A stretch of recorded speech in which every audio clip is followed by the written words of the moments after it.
আমি মেজর ডালিন বলছি, অডিও বুকের দ্বিতীয় পর্ব। কি ব্যাপার ডালিম? আপনার নতুন গাড়ি দেখতে এলাম, কেমন চলছে? অল্প কিছুদিন আগে তিনি একটি স্কোডা সেডান কার কিনেছেন। তোমার ভোক্সওয়াগনের মতো শানদার না হলেও I have no complain. Sir, বাসায় চলেন, লাঞ্চ খাবো একসাথে। লাঞ্চ খাবে তা বেশ তো, তোমার ভাবিকে ফোন করে বলে দাও। But what is your problem? Have you picked up again on someone? তা তোমার সাথের ছেলেটি তো চিনলাম না। আমি ইতোমধ্যেই টেলিফোন তুলে নিয়ে রিং করছিলাম। হ্যালো ভাবি, ডালিম হেয়ার। আমরা বাসায় আসছি, 3 of us ওভার লাঞ্চ। অসুবিধে হবে না তো? কোন দিকে সূর্য উঠল আজ? এতদিন পর হঠাৎ ভাবিকে মনে করে যেচে লাঞ্চ খেতে চাচ্ছ? ভাবির জবাবে একটু লজ্জা পেলাম। বিশ্বাস করেন ভাবি, কোর্সের ঝামেলায় এত ব্যস্ত ছিলাম, তাই আশা হয়ে ওঠেনি। আমার সময় কি করে কেটেছে সে শুধু আমিই জানি। চলে এসো, ভাবি বললেন। কথোপকথন শেষ করে রিসিভার নামিয়ে রেখে বললাম, all clear sir, at the home front. ও হ্যাঁ, let me introduce Lieutenant Moti from the 3rd East Bengal, and Moti, this is Major Malik from Senior Tiger. Moti major জেনারেলের সাথে হাত মিলিয়ে বলল, স্যার, আপনার সাথে আগে দেখা হয়নি, কিন্তু আপনার কথা অনেক শুনেছি। প্রাণখোলা উচ্ছল প্রকৃতির মেজর মালিক স্মিত হাসলেন। Moti is here for OWJTC. He is done pretty well in the course, বললাম আমি।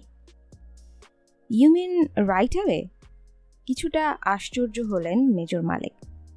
That's correct. এত চাকুরি করে কি হবে স্যার? আমি বললাম। চলো তবে। মেজর মালিক বাজার টিপলেন। পিএ এসে সেলুট করে দাঁড়ালো। তাকে কিছু নির্দেশ দিয়ে মেজর মালিক তাকে বললেন, তিনি অফিসে আজ আর ফিরবেন না। এরপর আমরা বেরিয়ে এলাম অফিস থেকে। বাসায় ফিরে ড্রয়িং রুমে বসে আলাপ শুরু হলো। ওয়েল, নাও টেল মি হোয়াটস আপ, প্রশ্ন করলেন major Malik. Sir, the matter is very serious and urgent at the same time, confidential. আমরা পালাবার সিদ্ধান্ত নিয়েছি, জবাব দিলাম আমি। অপ্রত্যাশিত জবাবে কিছুটা চমকে উঠলেন মেজর মালিক। চুপ করে বসে রইলেন কিছুক্ষণ। কিচেনে ভাবি রান্নাবান্না নিয়ে ব্যস্ত ছিলেন। জাস্ট আ মিনিট, বলে উঠে গেলেন মেজর মালিক। অল্পক্ষণ পর সিগারেট হাতে ফিরে এসে বললেন, কি জানো, my batman is not the reliable. তাই ব্যাটাকে পাঠিয়ে দিয়ে এলাম ক্যান্টিন থেকে সিগারেট আনতে। বুঝলাম আমার কথার গুরুত্ব উপলব্ধি করে তিনি প্রিকশন নেবার জন্যই তিনি এমনটি করেছেন। নাও দেন, আর ইউ শিওর? একরাশ প্রশ্ন তার চোখে। জি স্যার। এভাবে আর চাকরি করার কোনো মানে হয় না। নিজের প্রতি ঘৃণা বাড়ছে। আজ আমাদের মতো লোকের প্রয়োজনে স্বাধীনতার সংগ্রামকে এগিয়ে নেবার জন্য। What do you think sir? প্রশ্ন রাখলাম আমি। Well, you may be right, কিন্তু সংগ্রাম সম্পর্কে কোনো সঠিক তথ্যই তো আমরা জানতে পারছি না। সে অবস্থায় এই ধরনের পদক্ষেপ নেওয়াটা কি যুক্তিসঙ্গত হবে? Wouldn't it be two risky? আপনার কথায় যুক্তি আছে, কিন্তু যেভাবে এখান থেকে জরুরি ভিত্তিতে রিএনফোর্সমেন্ট পাঠানো হচ্ছে আর পূর্ব পাকিস্তান থেকে লাশ আসছে, তাতে করে এতটুকু নিশ্চয়ই প্রমাণিত হয় যে সেখানে কিছু একটা ঘটছে। তদুপরি ইন্টারন্যাশনাল মিডিয়া কি সবটাই মিথ্যা প্রচারণা চালাচ্ছে বলে মনে করেন আপনি? জোরালো যুক্তি তুলে ধরলাম আমি। Well, then what can I do for you in this venture of years? জানতে চাইলেন মেজর মালিক। আমরা হারুনাবাদ থেকে শ্রীকরণপুর পৌঁছার চেষ্টা করব। সব দিক বিবেচনা করে এই পথই সর্বোত্তম বলে বিবেচনা করছি আমরা। Your decision is right. চমন বর্ডার ছাড়া এটাই সবচেয়ে ভালো পথ নিঃসন্দেহে। এই পথে 2 থেকে 3 দিন সময় লাগবে। স্যার, আপনাকে অপারেশনাল ট্রেস করে দিতে হবে। অনুরোধ জানালাম আমি। Food has been served. Apron পরা ভাবি ন্যাপকিনে হাত মুছতে মুছতে টেবিলে যাবার অনুরোধ জানালেন। ভাবির আগমনে পরিবেশটাকে হালকা করে দেবার জন্য হঠাৎ করে মেজর মালিক কথার মোড় ঘুরিয়ে দিয়ে বললেন, এসো আগে পেট পুজো করা যাক, খালি পেটে ঠিকমতো চিন্তাও করা যায় না। সবাই গিয়ে টেবিলে বসলাম। বাচ্চারা সবাই স্কুলে। খাবার দেখে জিভে পানি চলে এলো। টাটকা মাছের বিভিন্ন ব্যঞ্জন। জিজ্ঞেস করলাম, ভাবি দ্য গ্রেট, এই জিনিসগুলো কোথা থেকে আমদানি করলেন? জবাবে ভাবি বললেন, ওরক থেকে আজ সকালেই আনিয়েছি। কোয়েটা শহর থেকে 15 থেকে 20 কিলোমিটার দূরে ছোট্ট একটা সবুজ উপত্যকা ওরক। একটি পাহাড়ি ঝর্ণা বয়ে যাচ্ছে উপত্যকার ঠিক মাঝ দিয়ে। বিভিন্ন ফলের গাছগাছালিতে ছেয়ে আছে উপত্যকাটি। চারদিকে ঘিরে আছে পাহাড়ের গায়ে চিরসবুজ বন। আকর্ষণীয় পিকনিক স্পট। সেই ঝর্ণাতেই ট্রাউট এবং অন্যান্য জাতের মাছ পাওয়া যায়। বাঙালিরা সুযোগ পেলেই মাছ আনায় ওরক থেকে। আমরা ব্যাচেলার বয়েজ প্রায়ই গাড়ি ভর্তি করে মাছ নিয়ে এসে ইচ্ছে মতো যে কোনো ভাবির শরণাপন্ন হই টাটকা মাছ ভাতের স্বাদ মেটাতে। হইচই করে তৃপ্তি মিটিয়ে খাওয়া শেষ করে আমরা সবাই আবার ড্রয়িং রুমে এসে বসলাম। খাবার সুযোগে সব কিছু ভেবে নিয়ে আমার অনুরোধের জবাবটা ঠিক করে নিয়েছিলেন মেজর মালিক।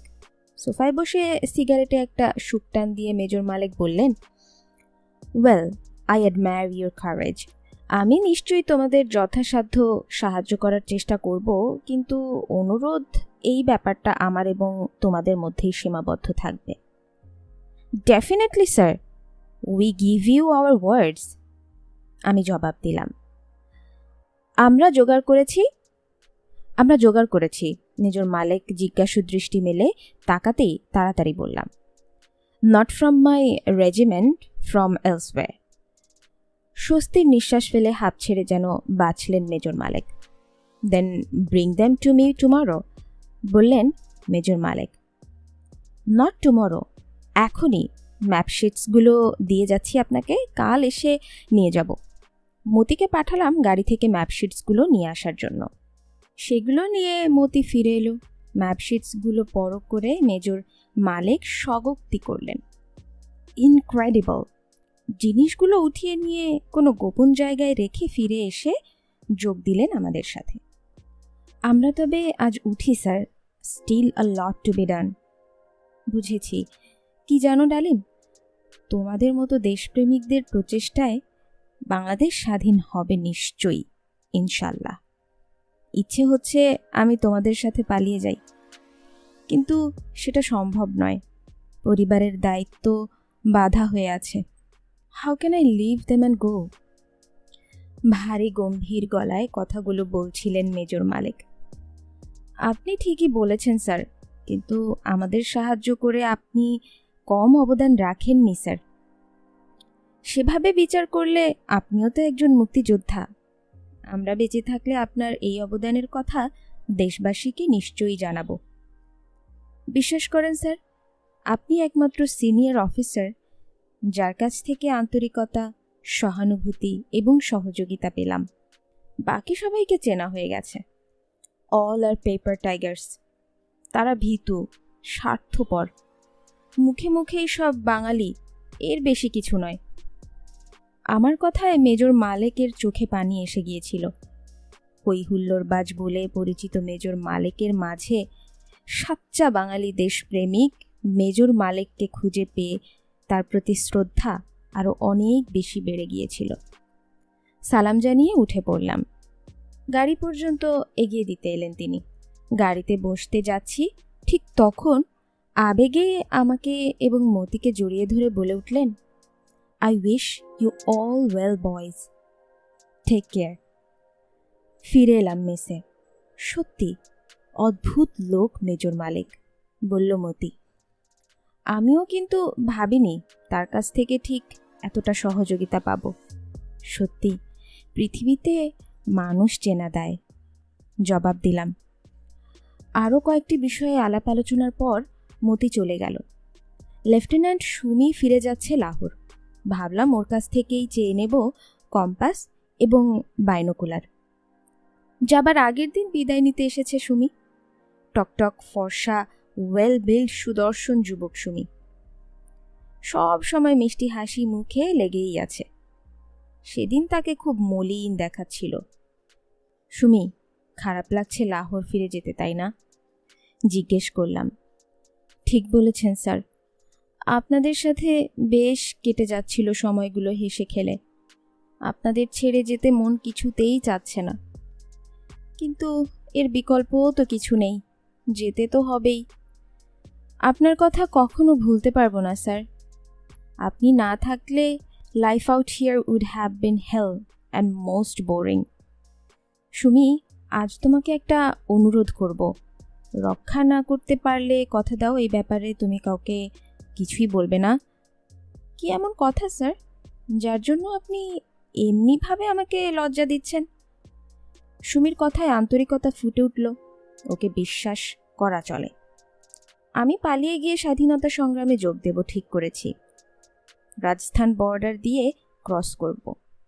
তোমার কম্পাস এবং বাইনোকুলারটা পেলে সুবিধা হয়। Fantastic, great idea. আমি নিশ্চয়ই দিব কম্পাস এবং বাইনোকুলার। কিন্তু আমাকে কি সঙ্গে নিতে পারেন না স্যার? আকুতি ঝরে পড়ল ওর অনুরোধে। I beg of you sir, please take me along. আমাকে সঙ্গে নিয়ে চলুন। Well Sumi, thanks a lot. I shall remain ever grateful for your help. কিন্তু তোমাকে সঙ্গে নেবার ব্যাপারে ঠিক এই মুহূর্তে কোনো জবাব দেয়া আমার পক্ষে সম্ভব নয়। I hope you wouldn't mind. আমাকে একটু ভাববার সময় দিতে হবে। That's fine sir, do take your time, but be sure, even if you decide not to take me along for some reason, you will get the things which you have asked for. আমিও কিছুই মনে করব না। উঠি আজ তাহলে? না না, সে কি করে সম্ভব? লাঞ্চের সময় হয়ে গেছে, লাঞ্চ করে যাবে তুমি, বলেই খাবারের ব্যবস্থা করার নির্দেশ দিলাম বেয়ারাকে ডেকে। খাওয়ার পর সুমি যাবার জন্য বিদায় চাইল।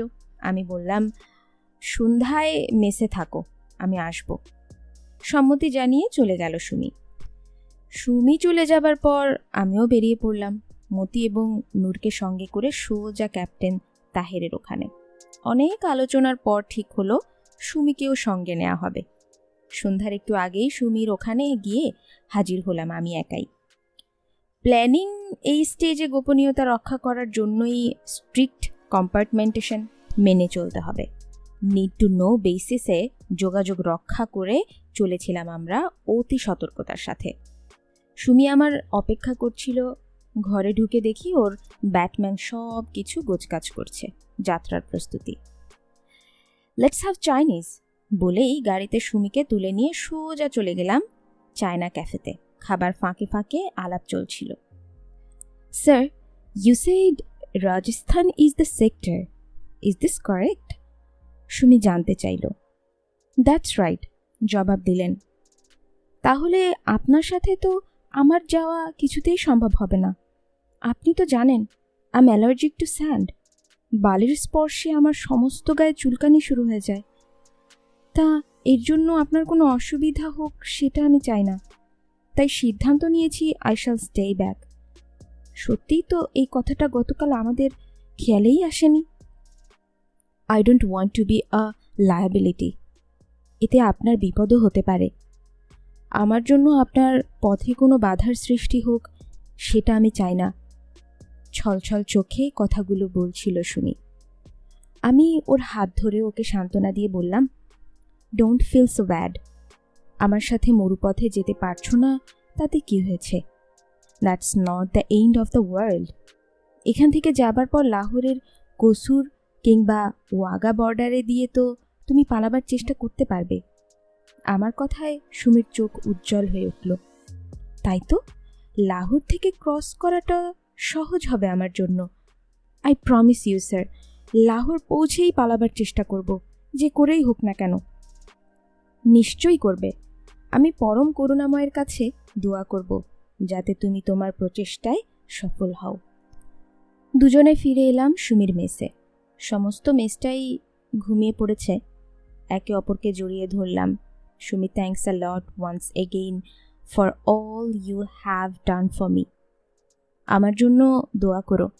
বেঁচে থাকলে স্বাধীন বাংলাদেশে দেখা হবে ইনশাল্লাহ। Otherwise good luck and goodbye my friend. আবেগে বিচ্ছেদের অনুভূতি সব মিলিয়ে চোখে পানি এসে গিয়েছিল নিজের অজান্তেই। সুমি ধরা গলায় বিদায় জানালো। খুদা হাফিজ, take care sir, may Allah be with you. সুমির দিকে আর চাইতে পারলাম না। দ্রুত পায়ে গাড়ির দরজা খুলে ভেতরে ঢুকে বসলাম। ইঞ্জিন স্টার্ট দিয়ে ঝড়ের বেগে গেট দিয়ে বেরিয়ে এলাম। রিয়ার ভিউ মিররে দেখলাম সুমি তখনও পোস্টে দাঁড়িয়ে হাত নাড়ছে। এ পর্যন্ত সব কিছুই ঠিকমতো এগোচ্ছিল। হঠাৎ করে ঘটল প্রথম বিপর্যয়। আকস্মিকভাবেই ক্যাপ্টেন তাহেরের বদলির অর্ডার এসে গেল। এবুটাবাদে বেলুট সেন্টারে তার পোস্টিং হয়েছে। অবিলম্বে তাকে যোগদান করতে হবে। খবরটা পেয়েই মতি, নূর এবং আমি ছুটে গেলাম তার কাছে। মেসে গিয়ে পৌঁছাতেই তিনি জানালেন কালই তাকে বাই এয়ার চলে যাবার নির্দেশ দেওয়া হয়েছে। এ কি বিভ্রাট! কি করব এখন আমরা? জবাবে ক্যাপ্টেন তাহের বললেন, ইটস ওকে, এই অবস্থায় তোমাদের সাথে আমার যাবার কোনো সম্ভাবনা নেই। But so what? আমি এবুটাবাদ থেকে পালাবার চেষ্টা করব। তোমরা তোমাদের প্ল্যান অনুযায়ী এগিয়ে যাও। তবে যত তাড়াতাড়ি সম্ভব প্ল্যান এক্সিকিউট করতে হবে। বুঝতে পারলাম পোস্টিং অর্ডার একবার যখন আসা শুরু হয়েছে তখন যে কোনো সময় মতি ও নূরের কিংবা আমার পোস্টিং অর্ডারও এসে পড়তে পারে। একে অপরের কাছ থেকে বিচ্ছিন্ন হয়ে পড়ার আগেই আমাদের কেটে পড়তে হবে। পরদিন সকালে ক্যাপ্টেন তাহিরকে এয়ারপোর্টে বিদায় জানিয়ে ফিরে এলাম। আশ্চর্য ব্যক্তিত্ব ক্যাপ্টেন তাহের। তরুণ চৌকস কমান্ডো অফিসার। সবেমাত্র রেঞ্জার্স কোর্সে শেষে আমেরিকা থেকে ফিরেছেন। ফেরার পরই ডিটেইলড হয়ে কুয়েটে এসেছিলেন সিনিয়র ট্যাকটিক্যাল কোর্স করতে। স্বল্পভাষী, অসীম সাহসী, তেজদীপ্ত, অস্বাভাবিক মনোবল এবং আত্মপ্রত্যয়ের অধিকারী যুবক ক্যাপ্টেন তাহের দেশপ্রেমের এক দুর্লভ নিদর্শন। অল্পদিনের মধ্যেই আমাদের মন জয় করে ফেলেছিলেন তিনি। অত্যন্ত আপন হয়ে উঠেছিলাম আমরা। পাকিস্তান থেকে আগত মুক্তিযোদ্ধাদের মধ্যে মতি, নূর এবং আমি সর্বপ্রথম পাকিস্তান থেকে পালিয়ে এসে মুক্তিযুদ্ধে যোগদান করতে সক্ষম হয়েছিলাম। দ্বিতীয় ব্যাচে এসেছিলেন মেজর মঞ্জুর, ক্যাপ্টেন জিয়াউদ্দিন এবং ক্যাপ্টেন তাহের। তারা এসেছিলেন শিয়ালকোট সেক্টর দিয়ে। আমরা একসাথে যুদ্ধ করেছি কাঁধে কাঁধ মিলিয়ে। স্বাধীনতার সংগ্রামকালে এবং পরবর্তীকালে বাংলাদেশের গণমানুষের মুক্তি সংগ্রামে বীর মুক্তিযোদ্ধা কর্নেল তাহের নিঃস্বার্থ অবদান এবং আত্মত্যাগের ইতিহাস সর্বজন বিদিত। কিংবদন্তির নায়ক কর্নেল তাহের আত্মকথা শ্রদ্ধার সাথে স্মরণ করবে বাংলাদেশের বর্তমান ও ভবিষ্যৎ প্রজন্মের দেশপ্রেমিকরা। বাংলাদেশের ইতিহাসে স্বর্ণাক্ষরে লেখা থাকবে তার নাম। কোনো অপচেষ্টাই শহীদ তাহেরের স্মৃতিকে ম্লান করে দিতে পারবে না বাংলার মাটিতে। কর্নেল তাহের মরেও অমর হয়ে আছেন আর থাকবেনও চিরদিন। ক্যাপ্টেন তাহের হঠাৎ বদলিতে ভেঙে পড়লেও আমরা নিজেদের সামলে নিলাম। তার চলে যাবার পর পুরো দমে আমরা আমাদের পরিকল্পনার কাজ এগিয়ে নিয়ে চললাম। সুমির পিস্তলটা পাওয়ায় আমাদের সুবিধা হলো। আমার ব্যক্তিগত হাতিয়ারের মধ্যে রয়েছে একটা পিস্তল আর একটা রিভলভার। সুমির পিস্তলটা আমাদের হাতিয়ারের সমস্যার সমাধান করে দিল। ক্রমান্বয়ে আমাদের সব প্রস্তুতি প্রায় শেষ হয়ে এলো। এখন শুধু সময় ও সুযোগের অপেক্ষা। ইতোমধ্যে আমাদের 16 ডিভিশনের ইউনিটগুলো জরুরি ভিত্তিতে পূর্ব পাকিস্তানে পাঠানো হয়েছে। যে সমস্ত ইউনিটগুলো পাঠানো হয়েছে সেগুলো থেকে বাদ দেয়া হচ্ছে বাঙালি সদস্যদের।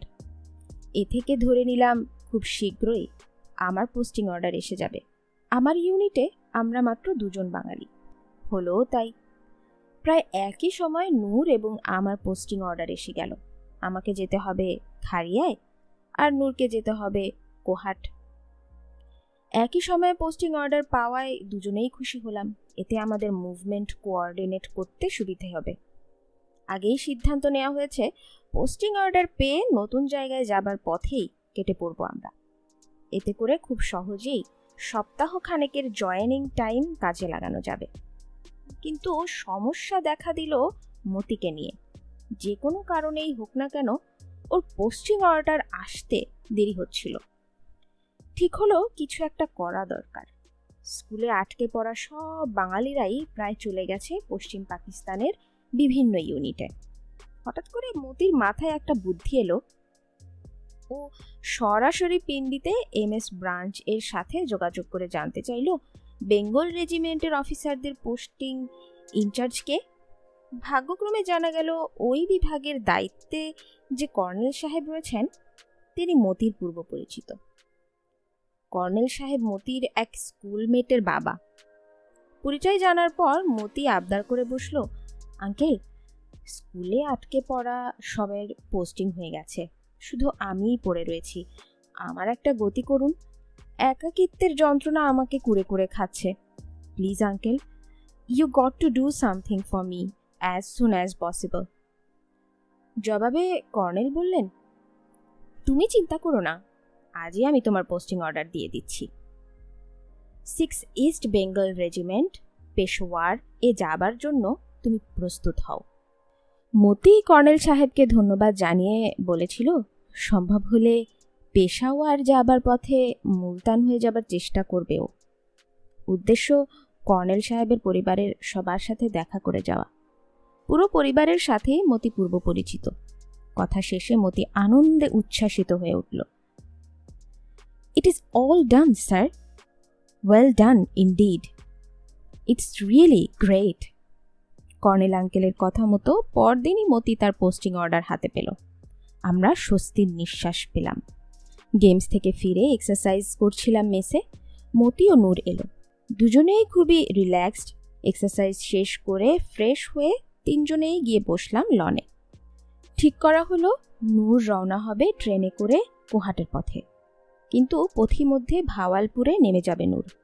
সেখানে সার্কিট হাউসে অবস্থান নেবে নূর। মতি ও আমি ওর যাত্রার পরদিন ভাওয়ালপুরে তার সাথে মিলিত হব। মতি এবং আমি কিভাবে যাব সে ব্যাপারে কিছুই আলাপ হলো না। আমাদের অঙ্গীকার অনুযায়ী কেউ এই বিষয়ে কোনো প্রশ্ন করল না। আলাপ শেষে ক্লাসে চলে গেলাম তাম্বোলা নাইট অ্যাটেন্ড করার জন্য।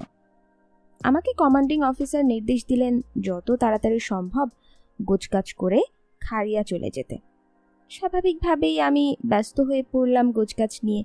সমস্ত মালপত্র ব্যাটম্যানকে দিয়ে এপ্রিলের প্রথম সপ্তাহের শেষের দিকে ট্রেনে করে পাঠিয়ে দিলাম খারিয়ায়। সিওকে বললাম ট্রেনে না গিয়ে বাই এয়ার লাহোর হয়ে যাব আমি। ট্রানজিট পিরিয়ডটা লাহোরে আমোদ ফুর্তি করে কাটিয়ে দিয়ে খারিয়াতে চলে যাব আমি। সমস্যা দেখা দিল সদ্য কেনা গাড়িটা নিয়ে। নতুন গাড়ি শখ করে কেনা, তাই বেচে দেওয়ার প্রশ্নই ওঠে না। এতে লোকজনের মনে সন্দেহের সৃষ্টি হতে পারে। তাই ঠিক করলাম আমার এক ঘনিষ্ঠ বন্ধুকে দিয়ে যাব গাড়িটা। এজাজ লাহোরের ছেলে, ওর পরিবারের সাথে আমার ঘনিষ্ঠতা রয়েছে। আমাকেও তারা পরিবারের একজন হিসেবেই মনে করে। এজাজকে একদিন বললাম, এজাজ, আমি বাইয়ার লাহোরে যাচ্ছি, তুই আমার গাড়িটা রেখে দে, সুবিধে মতো লাহোরে পাঠিয়ে দিস। আমি পরে এক ফাঁকে খারিয়া থেকে লাহোর গিয়ে গাড়িটা নিয়ে আসব। এজাজ আমার প্রস্তাবে খুশি হয়ে রাজি হলো এবং বলল, don't you ever think about it, I shall manage everything, you just go and have fun at Lahore. By the way, when are you planning to leave? Tentatively around mid-April. জবাব দিয়েছিলাম আমি। এভাবেই গাড়ির ঝামেলারও সুরাহা হলো। এরই মধ্যে ঘটল চরম অঘটন। একদিন গেমসের পর স্কুলের মেসে অ্যান্টি রুমে বসেছিল নূর। কয়েকজন পশ্চিম পাকিস্তানি অফিসারও বসেছিলেন সেখানে। কথায় কথায় একসময় বাঙালি জাতি এবং শেখ মুজিব সম্পর্কে কটূক্তি করে নূরকে চটাবার চেষ্টা করছিল। ওদের একজন নূরকে উদ্দেশ্য করে বলল, নূর, তোর তো কিসমত খুল গয়া। शेख मुजीब अभी तुझे एकदम से जनरल बना देगा। Bastard Mujib is a traitor, don't you think so? सारे বাঙালি কম হিন্দু है।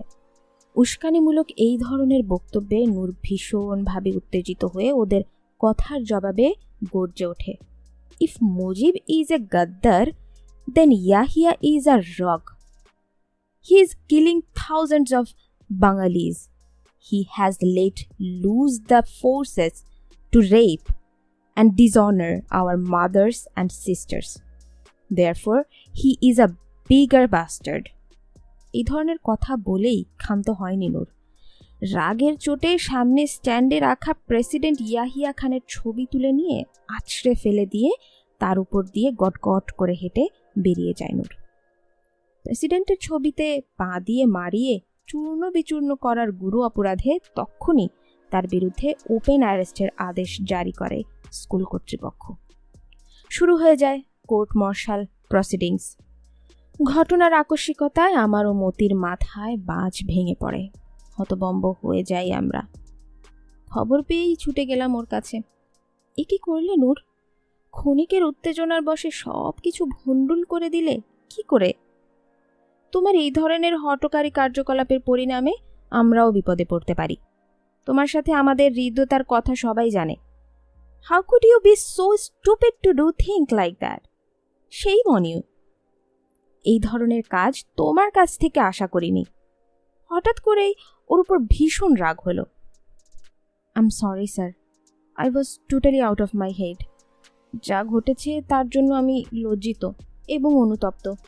এখন আমাকে নিয়ে বৃথা চিন্তা না করে প্ল্যান মতো আপনারা চলে যাবার ব্যবস্থা করুন, যত শীঘ্রই সম্ভব। সামারি অফ এভিডেন্স শুরু হলে আপনাদের ডাক পড়া অসম্ভব কিছু নয়। কেসে জড়িয়ে পড়ার আগেই পালিয়ে যেতে হবে আপনাদের। আমার যা হবার হবে, কিন্তু আপনারা ফেঁসে পড়লে আর যাওয়ার সুযোগ হবে না। তাই আমার আন্তরিক অনুরোধ, please leave me alone to my fate and just think to escape as quickly as possible. আপনাদের কিছু হলে আমি নিজেকে কখনো ক্ষমা করতে পারবো না। ছেলে মানুষের মতোই ডুকরে কেঁদে উঠল নূর। ওকে সান্ত্বনা দেবার ভাষা খুঁজে না পেয়ে ভারাক্রান্ত হৃদয় নিয়ে ফিরে এলাম। হঠাৎ করে কি থেকে কি হয়ে গেল, এখন আমাদের কি করা উচিত ভেবে কোনো কুল কিনারেই পাচ্ছিলাম না। নূরের ভবিষ্যৎ ভেবে শঙ্কিত হয়ে পড়লাম। বেচারা নূর। অনেক তর্ক বিতর্কের পর ঠিক করলাম মতি এবং আমি 16 এপ্রিল আমাদের যাত্রা শুরু করব। তখনকার দিনে করাচি থেকে একটি ফ্লাইট কোয়েটা, মুলতান হয়ে লাহোরে যেত প্রতিদিন। 16 তারিখের ওই ফ্লাইটে রওনা হব আমি লাহোরের পথে। মতি স্কুল অ্যাডজুটেন্টকে জানিয়ে দিয়েছে ট্রেনে না গিয়ে ও বাই এয়ার ট্রাভেল করবে। পথিমধ্যে মুলতানে কয়েকদিন কর্নেল সাহেবের পরিবারের সাথে কাটিয়ে চলে যাবে পেশাওয়ার। এমএস ব্রাঞ্চের কর্নেল সাহেবের নাম শুনে অতি স্বাভাবিকভাবেই তার প্রস্তাব মেনে নিয়েছিল স্কুলের অ্যাডজুটেন্ট। একই ফ্লাইটে আমাদের সিট বুক করলাম। ওপেন অ্যারেস্টে থাকার ফলে আমরা নূরের সাথে স্বাভাবিক যোগাযোগ রক্ষা করতে চলতে পারছিলাম। ক্লোজড অ্যারেস্ট হলে ওর সাথে কোনো যোগাযোগ রাখা সম্ভবই হতো না। নূর বন্দি হওয়ার পর থেকেই মানসিক অশান্তিতে ভুগছিলাম। ওকে বিপদের মধ্যে ফেলে রেখে চলে যেতে মন কিছুতেই সায় দিচ্ছিল না। ঘুরে ফিরে শুধু একটি কথাই মনে হচ্ছিল, কোনো মতেই কি নূরকে উদ্ধার করে আমাদের সাথে নিয়ে যাওয়া যায় না? অনেক চিন্তা ভাবনার পর একটা উপায় আমার মাথায় এলো। 15 তারিখ সকালে গিয়ে উপস্থিত হলাম মতির মেসে। গিয়ে দেখি মতির ঘর একদম খালি। বুঝলাম মতি তার মালপত্র ব্যাটম্যানের সাথে পাঠিয়ে দিয়েছে ইতিমধ্যে। বাথরুমে গোসল করছিল মতি। অনেকক্ষণ পরই মতি বেরিয়ে এলো। কি ব্যাপার স্যার, এত সকালে আপনি?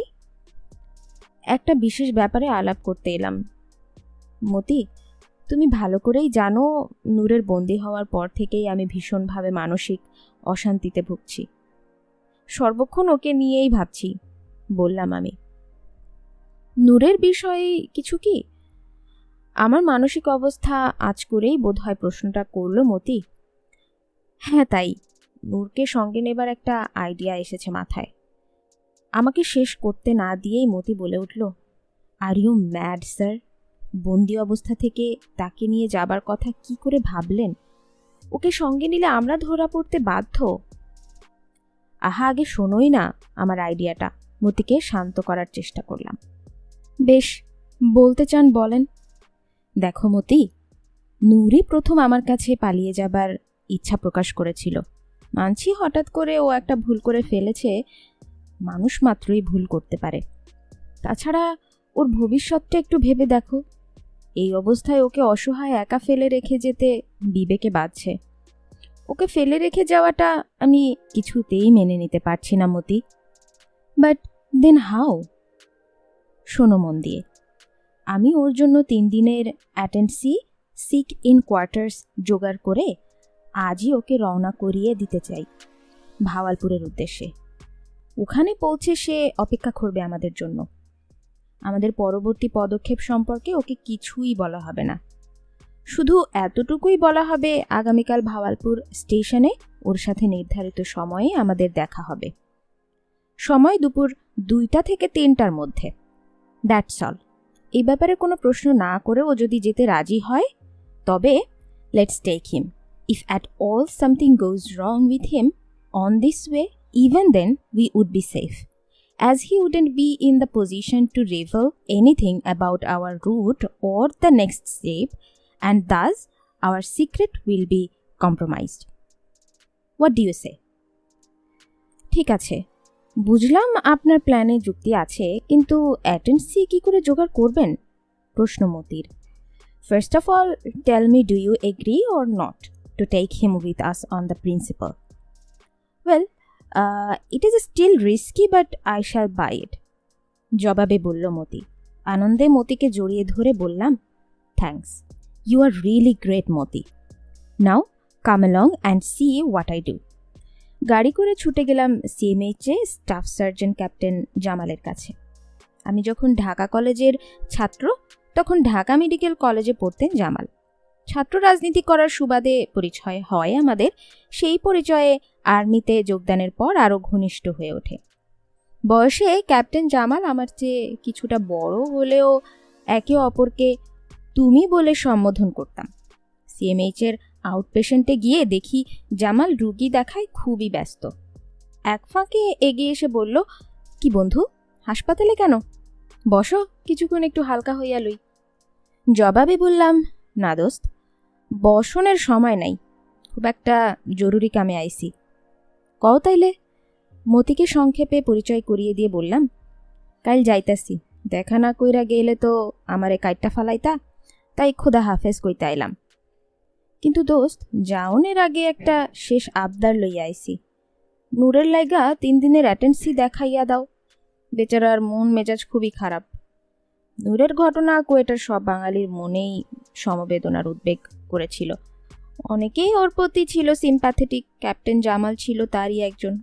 মুহূর্তেই নির্দ্বিধায় এর একটা চিট প্যাডে লিখে সেটা আমার হাতে দিয়ে জামাল বলল, এরই মধ্যে একদিন সময় কইরা জামুনে দেখতে কইও তারে। পোলাটা খামাখা নিজেরে কি বিপদে নাই ফেললো, আল্লাহই জানে। ইয়াং ব্লাড খুন কা গামি, বুঝলা বন্ধু। অনেকটা আফসোস করেই কথাগুলো বলছিল জামাল। ঠিক কইছো দোস্ত, এখন তাইলে যাই, ভাবিরে বুঝাইয়া কইও সময়ের অভাবে দেখা করতে পারলাম না। বুঝতেই পারো কি তাড়াহুড়ার মধ্যে আইসি। আল্লাহ হাফেজ। বিদায় জানিয়ে বেরিয়ে এলাম। বিকেল 3:30 বোলান এক্সপ্রেসে তুলে দিতে হবে নূরকে। লাঞ্চ সেরে মতিকে নিয়ে আমি সোজা চলে গেলাম নূরের মেসে। গিয়ে দেখি নূর লুঙ্গি পরে খালি গায়ে শুয়ে আছে। গেট আপ ইউ লেজি বাম। আওয়াজ পেয়ে চোখ খুলে লুঙ্গি বাঁধতে বাঁধতে উঠে বসল নূর। বিনা প্রশ্নে আমার কথা মেনে নিতে রাজি থাকলে তোমাকে সঙ্গে নিয়ে পালাতে পারি। বলো রাজি? আমার কথা বলার ধরনের প্রথমে কিছুটা ভড়কে গিয়েছিল নূর, কিন্তু কিছুক্ষণ পরেই নিজেকে সামলে নিয়ে বলল, কিন্তু কোনো কিন্তু নয়, সময় নষ্ট না করে বলো রাজি। দৃঢ়তার সাথে জিজ্ঞেস করলাম আবার। রাজি, জবাব দিল নূর। বেশ, এবার শোনো মনোযোগ দিয়ে। ইউ হ্যাভ 3 days অ্যাটেন্সি, means complete bed rest, okay? Send this cheat to the adjacent through your Batman, then give him chutti for 3 days. Call him now and do as I said. নূর তখনই তার ব্যাটম্যানকে ডেকে তাকে নির্দেশ দিল চিটটা অ্যাডজাটেন্ট এর কাছে পৌঁছে দিয়ে ছুটিতে বাড়ি চলে যাবার জন্য। অপ্রত্যাশিতভাবে একসাথে 3 দিনের ছুটি পেয়ে ব্যাটার 32 দাঁত আর বন্ধই হচ্ছিল না। খুশির ঠেলায় গদগদ হয়ে লম্বা একটা সেলুট মেরে ছুটে চলে গেল হুকুম তামিল করতে। এবার কাপড় পরে তৈরি হয়ে নাও, একটা হ্যান্ডব্যাগে 2 প্রস্ত এক্সট্রা চেঞ্জ ভরে নাও, জলদি। তোমাকে বোলান এক্সপ্রেসে ধরতে হবে। লাহোর পর্যন্ত টিকিট থাকবে, কিন্তু ভাওয়ালপুরে নেমে যাবে তুমি। সেখানে সার্কিট হাউসে অবস্থান নেবে তুমি। আগামীকাল দুপুর 2টা থেকে 3টার মধ্যে ভাওয়ালপুর স্টেশনে আমরা মিলিত হব ইনশাল্লাহ। ভাওয়ালপুর পৌঁছে একটা কাজ করতে হবে তোমাকে। সেখান থেকে ভাওয়ালনগর যাবার উপায় কি কি এবং কোন উপায়ে কতটুকু সময় লাগবে সেটা জেনে রাখতে হবে তোমাকে। All the way you will behave like an army officer travelling to your place of positioning at Bhawalnagar. Am I clear? Yes sir. বলেই ছোট একটা হ্যান্ডব্যাগে অতি প্রয়োজনীয় সব কিছু গুছিয়ে নিয়ে নূর তৈরি হয়ে নিল। ওকে গাড়িতে তুলে নিয়ে আমরা ছুটলাম রেলওয়ে স্টেশনে। বোলান এক্সপ্রেস প্ল্যাটফর্মে দাঁড়িয়েছিল একটা ফার্স্ট ক্লাস কুপেতে। নূরের জন্য একটা সিট রিজার্ভ করা হলো। নির্দিষ্ট কামরায় উঠে বসলাম আমরা। পকেট থেকে 5,000 টাকা, একটা পিস্তল এবং 25টা গুলি নূরের হাতে তুলে দিলাম। কোনো কথা না বলে সেগুলো ব্যাগে ভরে রাখলো নূর। কিছুক্ষণ পর গাড়ি ছাড়ার ঘন্টা এবং হুইসেল দুটোই বেজে উঠল। নূরকে জড়িয়ে ধরে বললাম, take care, see you tomorrow, খোদা হাফেজ। গাড়ি নড়ে উঠল। আমরা প্ল্যাটফর্মে নেমে পড়লাম। তীব্র হুইসেল বাজতে বাজতে বোলান এক্সপ্রেস স্টেশন ছেড়ে বেরিয়ে চলে গেল। আমরাও ফিরে এলাম। আজ রাতে ডিভার্টি এর তরফ থেকে আমরা ফেয়ারওয়েল ডিনার, তাই মতিকে মেসে নামিয়ে দিয়ে ফেরার সময় বললাম, কাল এয়ারপোর্টে দেখা হবে। মেসে সে রাতে ডিভার্টির ব্যান্ডের সাথে অনেক রাত অবধি পানাহার চলল। ব্যান্ডের তালে তালে নাচ গানও হলো রেওয়াজ অনুযায়ী। বেশ কিছুটা ক্লান্তি অনুভব করছিলাম সারাদিনের ব্যস্ততায়। তার উপর মাথায় রয়েছে নূরের ব্যাপারটা, টেনশন খুব। কিন্তু কিছুই করার নেই। সব চিন্তা মনে চেপে রেখে স্বাভাবিকভাবেই সব ফর্মালিটিস শেষ করে অনেক রাতে ফিরে এলাম নিজের কামরায়। সেদিন হঠাৎ করে এক পশলা বৃষ্টি হওয়ার বেশ একটু ঠান্ডা পড়েছে, তাই বেয়ারা ঘরের ফায়ারপ্লেসে আগুন জ্বালিয়ে দিয়ে গেছে। সঙ্গে নেবার জিনিসপত্র আগেই গোছগাছ করা আছে। টেবিলের ওপর রাখা আমার সবচেয়ে প্রিয় ফটো অ্যালবাম দুটো, সাথেই আখরোটের সূক্ষ্ম কাজ করা লেটার বক্সে রাখা আছে নিম্মির লেখা চিঠিগুলো। বেডসাইডে টেবিলের ওপর ফটো স্ট্যান্ডে রাখা নিম্মির ছবিটাকে ভীষণ জীবন্ত লাগছে। মনে হচ্ছে ও যেন গভীর দৃষ্টিতে আমাকে পরখ করে দেখছে। এগুলো পুড়িয়ে ফেলতে হবে, কোনো সূত্র রাখা চলবে না, এতে করে সমূহ বিপদের সম্ভাবনা রয়েছে। ফায়ারপ্লেসের সামনে একটা চেয়ারে টেনে নিয়ে বসে পোড়াবার আগে শেষবারের মতো অ্যালবামের ছবিগুলো দেখতে লাগলাম। প্রতিটি ছবির সাথে জড়িয়ে আছে এক একটা স্মৃতি। ফটো দেখা শেষ হলে অ্যালবাম দুটো ছুঁড়ে ফেললাম ফায়ারপ্লেসে। দাউ দাউ করে আগুন জ্বলে উঠল। চিঠিগুলোও ফেলে দিলাম সেই আগুনে। মুহূর্তের মধ্যে আগুনের লেলিহান শিখা গ্রাস করে নিল সব। কষ্টে বুকটা ফেটে যাচ্ছিল। সযত্নে তুলে রাখা এত দিনের অমূল্য সম্পদগুলোকে এভাবে বিসর্জন দিতে হবে সেটা কখনোই ভাবিনি। আগুনের দিকে চেয়েছিলাম, দু চোখ বেয়ে নিজের অজান্তেই পানি গড়িয়ে পড়ছিল। অতীতের স্মৃতিতে তলিয়ে গেলাম আমি। মনে পড়ে গেল নিম্মির সাথে আমার প্রথম পরিচয়ের কথা। রিয়াজুল ইসলাম চৌধুরী বাপ্পির বোন নিম্মি। বাপ্পি আমার ঘনিষ্ঠতম বন্ধুর একজন। আমি, স্বপন, টুটু, হায়দার, বাপ্পি একে অপরের হরিহর আত্মা। ছুটিতে ঢাকা এলে 24 ঘন্টা একসাথে থাকা, খাওয়া, হই হুল্লোড় করে সময় কাটে আমাদের।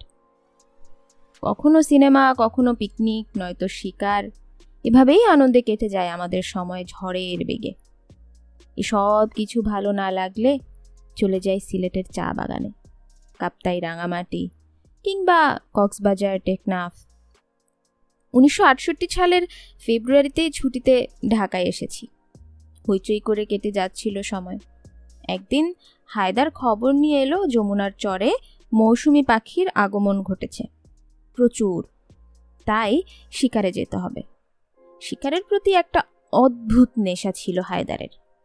সেদিন রাতেই দল বেঁধে শিকারে বেরিয়ে পড়লাম। আরিচা ঘাট পর্যন্ত গাড়িতে, তারপর নৌকা যাত্রা। মধ্যরাতের পর খাওয়া দাওয়ার পর নৌকায় উঠলাম। পরদিন দুপুর পর্যন্ত শিকার করে শেষ বিকেলে ফিরে এলাম।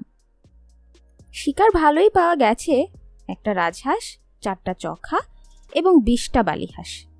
শীতকালে মৌসুমী পাখি সাইবেরিয়া থেকে উড়ে আসে বাংলাদেশে ঝাঁকে ঝাঁকে। গরমের শুরুতে আবার উড়ে ফিরে যায় তুন্দ্রা অঞ্চলে। পাসপোর্ট কিংবা ইমিগ্রেশনের ঝামেলা নেই তাদের, যখন যেখানে খুশি উড়ে বেড়ায়। শুধুমাত্র মানুষের কাছ থেকেই বৈষয়িক স্বার্থে এই স্বাধীনতা কেড়ে নেওয়া হয়েছে। বাসায় ফিরতেই আমার ছোট বোন মহুয়া ও কেয়া বায়না ধরে বসল, ব্রিটিশ কাউন্সিলের একটা ফাংশন হচ্ছে, সেখানে নিয়ে যেতে হবে। সারাদিন রাত শিকারের ধকলে সবাই ক্লান্ত, কেউই ওদের নিয়ে যেতে রাজি না। যাওয়ার জন্য রাজি হলাম আমি। যখন ব্রিটিশ কাউন্সিলে পৌঁছালাম তখন রাত 9টার উপর। বারান্দায় কয়েকটি মেয়ে দাঁড়িয়ে আছে দেখতে পেলাম। ফাংশন, অথচ লোকজনের ভিড়ে নেই একদম। গাড়ি পোর্চের নিচে দাঁড় করাতে মহুয়া কাঁচ নামিয়ে জিজ্ঞেস করলো, এই নিম্মি, এদিকে এসো। নিম্মিটি আবার কে? দেখলাম একটি মেয়ে গাড়ির কাছে এগিয়ে এলো। কি এত ফাঁকা কেন? প্রশ্ন করলো মহুয়া। ফাংশন শেষ, জানালো মেয়েটা। বাপ্পি ওকে উদ্দেশ্য করে বলে উঠল, তুমি এখন এখানে কি করছো? রিক্সা পাচ্ছি না, জবাব দিল মেয়েটা। মহুয়াই পরিচয় করিয়ে দিল, ভাইয়া নিম্মি, বাপ্পি ভাইয়ার বোন, আমাদের হলিক্রসে পড়ে। বাপ্পিদের বাসায় যাওয়া আসা থাকলেও নিম্মির সাথে আগে পরিচয়ের সুযোগ হয়নি। চলো না ভাইয়া, নিম্মিকে নামিয়ে দিয়ে আসি। ফাংশন যখন আর দেখাই হলো না, মহুয়া অনুরোধ জানালো। বেশ, চল।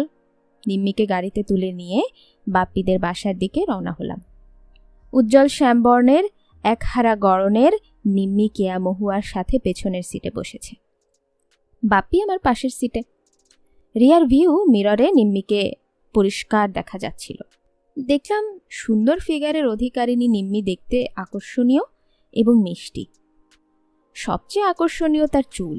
ঘন কালো চুলের একটা অসাধারণ মোটা বেনি হাঁটু ছাড়িয়ে প্রায় গোড়ালির কাছ অবধি ঝুলছে। হাল ফ্যাশনে বাঙালি মেয়েদের মাঝে এই ধরনের ঘন কালো লম্বা চুল খুব একটা দেখা যায় না। গাঢ় নীল রঙের বুটিদার কামিজ এবং চুড়িদার পায়জামা পরেছিল নিম্মি। কথা বলার ধরনও ভীষণ আন্তরিক। সবকিছু মিলিয়ে প্রাণবন্ত উচ্ছল প্রকৃতির নিম্মিকে প্রথম দেখাতেই ভালো লাগলো। সেই ভালো লাগা থেকেই ভালোবাসা। আশ্চর্য হয়েছিলাম নিজেই। স্কুল কলেজ ভার্সিটি জীবনে শুধুমাত্র পড়ালেখার জন্যই নয়, বিভিন্ন কারণে বেশ নামডাক ছিল বরাবরই। এক নামে পরিচিত ছিলাম বিভিন্ন মহলে। মেয়েদের সাথে মেলামেশার অবাধ সুযোগও হয়েছে ছোটকাল থেকেই, কিন্তু প্রেমের ধার ধারিনি কখনো। দু একটা প্রেমপত্র, গল্প, বই আদান প্রদানের মাধ্যমে হাতে এসে পৌঁছায়নি তাও নয়, কিন্তু সেগুলো মনে তেমন একটা দাগ কাটতে সক্ষম হয়নি। ঘটনাগুলো নেহাতি ন্যাকামি বলেই মনে হয়েছে সবসময়। অবশ্য পছন্দ না হলেও প্রত্যক্ষ বা পরোক্ষভাবে অনেক বন্ধু বান্ধবকেই নানাভাবে সাহায্য করতে হয়েছে এই পর্যন্ত ক্ষেত্রবিশেষে। ছাত্র রাজনীতি, খেলাধুলা, গান বাজনা, নাটক, সমাজসেবা ইত্যাদি নিয়েই মেতে থাকাটাই ছিল আমার নেশা। তাই মেয়েদের ব্যাপারে ধ্যান দেবার সময় ছিল না মোটেও। কাউকে দেখে তেমনভাবে আকর্ষণও বোধ করিনি কখনো। সেই আমি কিনা প্রথম দেখার ভালো লাগা থেকে একেবারে ভালোবেসেই ফেললাম নিম্মিকে। এমনটি বোধহয় হয়, যাকে ভালো লাগে তাকে প্রথম দেখাতেই ভালো লাগে। প্রথমে নিজেকেই বিশ্বাস করতে পারছিলাম না, হয়তোবা ক্ষণিকের মোহ, কিন্তু না, এ তো মোহ নয়, এরপর যতই দিন গেছে নিম্মির প্রতি আকর্ষণ বেড়েছে আমার। গভীর হয়েছে আমাদের ভালোবাসা, এক অদ্ভুত অনুভূতি। প্রতিদানে নিম্মিও সবটুকু মন উজাড় করে ভালোবেসেছে আমাকে। তার পবিত্র আন্তরিক ও নিঃস্বার্থ ভালোবাসার গহীন অতলে তলিয়ে গেছি আমি। নিম্মি তার প্রথম যৌবনের কুমারী মনের সবটুকু মাধুর্য বিলিয়ে দিয়ে একান্ত বিশ্বাসে আমাকে স্বীকার করে নিয়েছিল তার ভালোবাসার মানুষ হিসেবে। আমি স্থান পেয়েছিলাম তার মনের মণিকোঠায়। আমি ধন্য হয়েছি তার ভালোবাসা পেয়ে। আমাদের ভালোবাসাকে সানন্দে গ্রহণ করে নিয়েছেন দুই পরিবারের সবাই, বিশেষ করে গুরুজনরা। খুশি হয়েছে বন্ধু বান্ধবরা। এবার ছুটি থেকে ফেরার আগে আমাদের বিয়ের ব্যাপারও সব ঠিকঠাক হয়ে গেছে। এ বছরের শেষ অংশেই কিংবা আগামী বছরের প্রথম দিকে আমাদের বিয়ে হবে ঠিক হয়েছে। কিন্তু হঠাৎ করেই দেবচক্রে সব কিছুই ওলট পালট হয়ে গেল। ভবিষ্যৎ হয়ে উঠল অনিশ্চিত। ঢাকা থেকে ফিরে আসার পর কোনো চিঠিপত্র পাইনি ওর কাছ থেকে। জানি না ঠিক এই মুহূর্তে ও কোথায়, কি অবস্থায় আছে।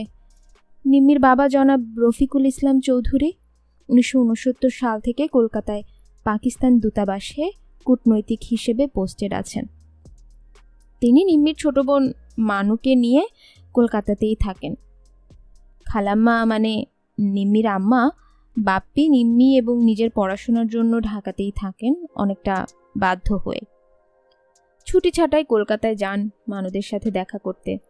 আব্বা, মহুয়া, কেয়া, স্বপন, হায়দার, টুটু, বদি, ওদেরও কোনো খবরাখবর নেই। কিন্তু আমার বিশ্বাস জাতির এই ক্রান্তি লগ্নে ওরা কিছুতেই হাত পা গুটিয়ে বসে থাকবে না। ওরা নিশ্চয়ই জনগণের সাথে প্রতিরোধ সংগ্রামে যোগ দিয়েছে। আমি যে ঝুঁকিপূর্ণ পদক্ষেপ নিয়ে অনিশ্চিত ভবিষ্যতের পথে পাড়ি জমাচ্ছি, তার জন্য একজন পদস্থ সরকারি অফিসার হিসেবে তার এবং পরিবারের অন্যান্য সদস্যদের উপর অভিসম্পাত নেমে আসতে পারে। পাকবাহিনীর অত্যাচারের শিকারেও পরিণত হতে পারেন তারা। কথাটা ভেবে মনটা হঠাৎ করে দুর্বল হয়ে পড়ল। ব্যথায় বুকটা ভারী হয়ে উঠল। কিন্তু না, এই পর্যায়ে এমনভাবে দুর্বল হওয়া চলবে না। সবকিছুর বিনিময়ে, এমনকি জীবনের পরোয়া না করে মুক্তিযুদ্ধে যোগদানের সিদ্ধান্তে অটল থাকতেই হবে। ব্যক্তি, গোষ্ঠী, পারিবারিক সব স্বার্থ থেকে দেশ এবং জাতীয় স্বার্থ অনেক বড়। সেই প্রশ্নে কোনো আপোষ করা চলবে না কিছুতেই। আমার এই সিদ্ধান্তের ফলে কারো কিছু হলে দুঃখ পাব, কিন্তু জাতীয় প্রয়োজনে কোনো অবদান রাখতে না পারলে নিজের কাছে নিজেই হেয় হয়ে যাব। কাপুরুষতার গ্লানি নিয়ে বেঁচে থাকতে হবে সারাটা জীবন। ইতিমধ্যে অনেক দিনের জমানো স্মৃতির নিদর্শনগুলো সব পুড়ে ছাই হয়ে গেছে। সারাদিনের ক্লান্তি ছড়িয়ে পড়েছে সমস্ত শরীরে। আগামীকাল ভোর 7টায় এয়ারপোর্টে যেতে হবে। তাই স্লোথ গতিতে উঠে পড়ে বিছানায় গা এলিয়ে দিয়ে বাতি নিভিয়ে দিলাম। পরদিন ভোর 6টায় অভ্যাস মতো ঘুম ভেঙে গেল। মেস ওয়েটার বেডটি ঠিক করে গেলেন। বেডটি শেষে প্রাতক্রিয়া সম্পন্ন করে শেষবারের মতো ডাইনিং হলে গেলাম নাস্তার জন্য। হেডওয়েটার ফিদা খান নিজেই সমাদর করে নিজের তদারকিতে নাস্তা করালো। নাস্তা শেষে বয় বাপুর্চি, ওয়েটার এবং হেডকোয়ার্টার সবাইকে বকশিশ দিয়ে তাদের কাছ থেকে বিদায় নিয়ে বেরিয়ে এলাম। মেসের সামনের কারপাক গাড়িতে ভরে গেছে। ডিভআরটির প্রায় সব অফিসারই জমায়েত হয়েছে আমাকে এয়ারপোর্টে সি অফ করতে যাবার জন্য। ওদের আন্তরিকতা আমাকে বিহ্বল করে তুলেছিল। সামরিক জান্তার পাশবিকতা আর এদের বন্ধুসুলভ আন্তরিকতায় কত তফাৎ। ভাবছিলাম আজ ইয়াহিয়া খান ও তার দোসররা রাজনৈতিক ফায়দা লোটার জন্য পূর্ব পাকিস্তানের অত্যাচারের যেই স্টিম রোলার চালিয়ে দিয়েছে, তার প্রতি পশ্চিম পাকিস্তানের সাধারণ মানুষের কতটুকু সমর্থ রয়েছে। সময় হয়ে এলো। আমার সিও মিয়া হাফিজ এসে বললেন, Sharif, it's time, let's go. Yes sir. বলে যারা এয়ারপোর্টে যাবে না তাদের সবার কাছ থেকে বিদায় নিয়ে কর্নেল হাফিজের পাশে গাড়িতে বসে উঠলাম। তিনি গাড়িতে স্টার্ট দেবার সাথে সাথে যারা যাবার তারা সবাই যার যার নির্দিষ্ট গাড়িতে উঠে বসল। কাফেলা চলল এয়ারপোর্টের দিকে। মিনিট 20 মধ্যেই এয়ারপোর্টে পৌঁছে গেলাম। মতি আমার আগেই পৌঁছে চেক ইন করে অপেক্ষা করছিল। আরে মতি, তুমি এখানে? ইচ্ছে করেই প্রশ্নটা করলাম। মুলতান যাচ্ছি, পেশাওয়ারের পথে, জবাবে বলল Moti. I see, that's good. প্লেনে তাহলে গল্প করে সময়টা ভালোই কাটবে, বললাম আমি। চেক ইন পর্ব শেষ করে সবার সাথে কথাবার্তা বলছিলাম। হঠাৎ দেখি ডিভ আর্টারি কমান্ডার ব্রিগেডিয়ার বাদশাহ এয়ারপোর্টে অপ্রত্যাশিতভাবে এসে হাজির। ব্রিগেডিয়ার বাদশাহ আমাকে আ ইয়াং গুড গানার অফিসার হিসেবে খুবই স্নেহ করতেন। ব্রিগেডিয়ার বাদশাহ জাতিতে পাঠান। তিনি এগিয়ে আসতেই আমরা সবাই স্যালুট করে দাঁড়ালাম। আলাকা শরীফ তু हमको छोड़ के जा रहा है, इसलिए हमें दुख है, लेकिन यही जिंदगी है बेटा। नया यूनिट में अच्छा रहना और खुश रहना, यही मेरा दुआएं है। পিতৃসুলভ ব্রিগেড কমান্ডারের কথাগুলো মনে দাগ কেটেছিল। বোর্ডিংয়ের ঘোষণা হলো। সবার সাথে কোলাকুলি করে বিদায় নিলাম। ব্রিগেডিয়ার বাদশার ইশারায় কয়েকজন ইয়াং অফিসার্স কাঁধে তুলে নিয়ে হি ওয়াজ আ জলি গুড ফেলো বলতে বলতে আমাকে প্লেনের সিঁড়ি পর্যন্ত বয়ে নিয়ে গেল। পুরনো বন্ধুদের ছেড়ে যেতে খুব খারাপ লাগছিল। কোনো মতে নিজেকে সামলে নিয়ে প্লেনে উঠে বসলাম। মতিও উঠে বসল। জানালা দিয়ে দেখলাম সবাই লাইন করে দাঁড়িয়ে হাত নাড়ছে। অল্পক্ষণ পরেই প্লেন স্টার্ট নিয়ে টেক অফ করলো। সবাই তখনও দাঁড়িয়ে, কেউ কেউ রুমাল নাড়িয়ে শেষ বিদায় জানাচ্ছিল। প্লেন এয়ারপোর্টের উপর দুটো চক্কর দিয়ে মেঘের ভেতর দিয়ে উপরে উঠে গেল। সবাইকে পেছনে ফেলে প্লেন উড়ে চলল মুলতানের উদ্দেশ্যে। এভাবেই শুরু হলো আমাদের নিরুদ্দেশ যাত্রা। ঘণ্টা দেড়েকের মধ্যেই আমাদের বহনকারী ফোকার ফ্রেন্ডশিপ বিমানটি মুলতান এয়ারপোর্টে অবতরণ করল। প্লেন থেকে বেরোতেই মুখে লাগলো গরম বাতাসের ঝাপটা। কোয়েটার তুলনায় মুলতানের আবহাওয়া অনেক উষ্ণ। ভাওয়ালনগরের দিকে উষ্ণতা ক্রমান্বয়ে বৃদ্ধি পাবে। ছোট এয়ারপোর্ট ক্যান্টনমেন্টে এরিয়ার মধ্যেই অবস্থিত। প্লেন থেকে অবতরণ করে ট্রানজিট লাউঞ্জে না গিয়ে মতির সাথে সোজা চলে গেলাম অ্যারাইভালে। ওখানে পিআইএ কাউন্টারে গিয়ে আমার লাহোর যাওয়া ক্যান্সেল করে দিয়ে বেরিয়ে এলাম এয়ারপোর্ট থেকে। মুলতান শহর এয়ারপোর্ট থেকে প্রায় 5 মাইল দূরে অবস্থিত। একটা ট্যাক্সি ভাড়া করে সোজা চলে এলাম শহরে। কিছু কেনাকাটা করার ছিল। Survival kit, first aid box, anti snake bite kit, এগুলো সব সঙ্গে করে আনা হয়েছে। 3 জনের জন্য ডেজার্ট শুজ, 1 বোতল ব্র্যান্ডি, সুইটস, চুইংগাম, বিস্কিটস, কিছু ড্রাই ফ্রুটস প্রভৃতি কেনা হলো। তারপর গেলাম সোনার দোকানে। ওখানে 2টো আংটি বানালাম, এক একটা 1.5 ভরি ওজনের। একটাতে খোদাই করলাম এস এবং অন্যটাতে এম। আমি ও মতি আংটি 2টো পরে নিলাম। কেনাকাটার পাট চুকিয়ে গেলাম রেলওয়ে স্টেশনে। ওখানে গিয়ে জানতে পারলাম 12টার ট্রেন ধরলে 2:15 মধ্যেই পৌঁছে যাওয়া যাবে ভাওয়ালপুরে। ঠিক করলাম 2 বাঙালির সঙ্গে সফর করাটা ঠিক হবে না। সিদ্ধান্ত নেওয়া হলো মতি যাবে ট্রেনে আর আমি যাব বাসে। বাসে করে আমি মতির আগেই পৌঁছে যাব ভাওয়ালপুর। ওখানে স্টেশনে মিলিত হব আমরা। মতিকে ট্রেনে তুলে দিয়ে ট্যাক্সি করে গিয়ে পৌঁছালাম বাস স্ট্যান্ডে। প্রতি 15 মিনিট অন্তর বাস ছাড়ছে ভাওয়ালপুরের উদ্দেশ্যে। ট্যাক্সি ছেড়ে দিয়ে অপেক্ষমান বাসে উঠে বসলাম। মালপত্রের বেশিরভাগই মতি নিয়ে গেছে সাথে। আমার কাছে রয়েছে হালকা ছোট্ট একটা ব্যাগ। 2টো বাজার আগেই পৌঁছে গেলাম ভাওয়ালপুর। বাস স্ট্যান্ডে নেমে টাঙ্গা করে পৌঁছালাম স্টেশনে। স্টেশনে পৌঁছে দেখি পূর্ব সিদ্ধান্ত অনুযায়ী নূর প্ল্যাটফর্মের এক প্রাণে একটা খবরের কাগজ হাতে দাঁড়িয়ে আছে। 2:15 দিকেই মতির ট্রেন এসে প্ল্যাটফর্মে এসে দাঁড়ালো। মতি নামলো ট্রেন থেকে। একে অপরের সাথে চোখাচোখি হলো, কিন্তু কেউ কারো সাথে কোনো কথা বললাম না। তিনজনই আলাদাভাবে সার্কিট হাউসে পৌঁছালাম। নূরের ঘরে ঢুকেই একে অপরকে জড়িয়ে ধরলাম উল্লাসে। নূর আগেই আমাদের লাঞ্চের ব্যবস্থা করে রেখেছিল। ঘরেই লাঞ্চ করলাম। লাঞ্চের সময় নূর জানালো পথে ওর কোনো অসুবিধে হয়নি। আরও জানালো ভাওয়ালপুর থেকে ভাওয়ালনগর দুভাবে যাওয়া সম্ভব। ট্রেনে করে গেলে লাগবে ঘন্টা 3, আর ট্রেনের সময় বিকেল 4টা, আর ট্যাক্সিতে করে গেলে সময় লাগবে বড় জোর ঘন্টা 2। ঠিক হলো ট্যাক্সিতেই যাব, কারণ ভাওয়ালনগর থেকে সন্ধ্যা 7:30টার ট্রেন ধরতে হবে আমাদের। প্রতিদিন দুটোই ট্রেন যায় ভাওয়ালনগর থেকে ফোর্ট আব্বাস, একটা সকালে অপরটি সন্ধ্যায়। 7:30টার ট্রেন মিস করলে পুরো রাতটা কাটাতে হবে ভাওয়ালনগরে। সেটা হবে আমাদের জন্য খুবই বিপজ্জনক, কারণ সমস্ত ভাওয়ালনগরটাই একটা ক্যান্টনমেন্ট। লোকাল ট্রেনের সময়ের কোনো ঠিক ঠিকানা নেই, কোনো রকম রিস্ক নেওয়া চলবে না। ট্যাক্সিতে গেলে 7:30টার অনেক আগেই পৌঁছে যাব ভাওয়ালনগরে। কিছু সময় বিশ্রাম করে বিকাল 4টায় একটা ট্যাক্সি ডাকিয়ে এনে রওনা হলাম ভাওয়ালনগরের উদ্দেশ্যে। সিন্ধি ড্রাইভার, ওকে বললাম 7টার মধ্যে ভাওয়ালনগর পৌঁছে দিতে পারলে বকশিস মিলবে।